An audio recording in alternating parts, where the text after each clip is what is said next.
উনি সকালবেলা উঠে আল্লাহর নাম নিয়েই চাঁদাবাজি শুরু করেন। কথা বলে গ্যাংস্টারদের ভাষায়।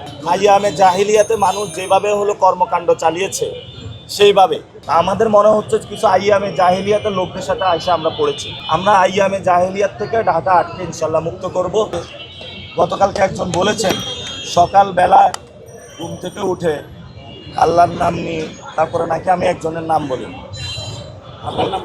আল্লাহর নাম নেওয়ার আগেই একজনের নাম নেওয়া বলা। এখানে একজন সম্মানিত, সমাজের সবচেয়ে সম্মানিত ব্যক্তি রয়েছেন এবং তাকে সমাজের সবাই শ্রদ্ধা করে এবং সমাজের সবচেয়ে উনি উপরস্থ কর্মকর্তা।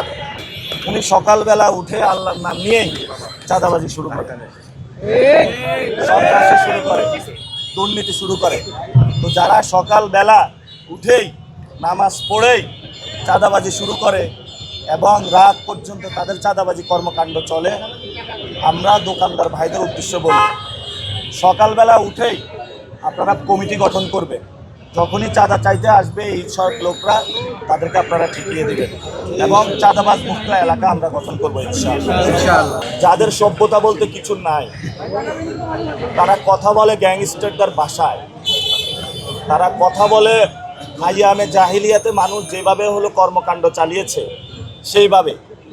এখন তো যুগ পরিবর্তন হয়েছে, সেই কত হিজরি ছিল, রাসূল পরিবর্তন করে দিয়েছিল সব কিছু। আমাদের মনে হচ্ছে কিছু আইয়ামে জাহিলিয়াতের লোকদের সাথে এসে আমরা পড়েছি। আমরা আইয়ামে জাহিলিয়াত থেকে ঢাকা আটকে ইনশাল্লাহ মুক্ত করব। যারা এসব অসভ্য আচরণ করছেন, বেয়াদবি করছেন মানুষের সাথে, জুনিয়রদেরকে ভালোবাসা দিতে, রেসপেক্ট দিতে শিখেন নাই, আমরা তাদেরকে বলবো নিজের ঘরে বাচ্চা ছেলে রয়েছে, তাকে তো সম্মান দেন, ভালোবাসা দেন। যেভাবে কথা বলছেন ঘরেও তো মনে হয় যারা আছে তাদেরকে সম্মান দিতে জানেন না। যদি ফ্যামিলিতে মানুষের আপব্রিঙ্গিং ভালো না হয়, যদি ফ্যামিলিতে সুশিক্ষা না হয়, ফ্যামিলিতে যদি সম্মান দিতে না জানে মানুষ, তখন বাহিরে এসে মানুষকে অসম্মানিত করার প্রচেষ্টা করা হয়।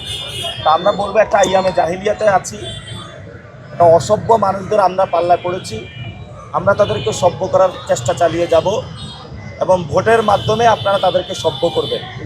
ভোটের মাধ্যমে আগামী 12 তারিখে আমরা আইয়ামে জাহিলিয়াত থেকে মুক্ত হতে চাই। ভোটের মাধ্যমে আমরা যারা মানুষের সাথে বেয়াদবি করছে, সন্ত্রাসী আচরণ করছে, আমরা তাদের থেকে মুক্ত হতে চাই এবং ওনাদেরকে বলবো যে নামাজ পড়বেন, নামাজ পড়ে মসজিদে একটু বসে থাকবেন এবং আল্লাহর কাছে একটু প্রার্থনা করবেন, তওবা আস্তাগফিরুল্লাহ করবেন। যা করেছেন যথেষ্ট হয়েছে।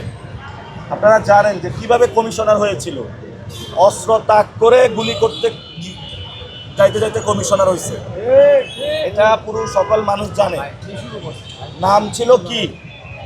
আব্বাস উদ্দিন, হয়ে গেছে মির্জা আব্বাস। আমরা আগে শুনতাম তাহলে আব্বাস উদ্দিন ওরফে মির্জা আব্বাস। তারপরে আপনারা শুনেছেন যে পাকিস্তানের একজন গ্যাংস্টার আছে দাউদ ইব্রাহিম, ঢাকা 8-এ এই ধরনের দাউদ ইব্রাহিমরা চলে এসেছে। আমরা তাদের মুখোশ উন্মোচন করে দিব। কিন্তু সাথে সাথে যারা সমাজের সিনিয়র সিটিজেন তারা আমাকে আহ্বান জানিয়েছে যে তুমি তো এই সন্ত্রাসকে সরাবা, আমরা রায় দিব 12 তারিখে তোমাকে, কিন্তু তাহলে তুমি কি করবা?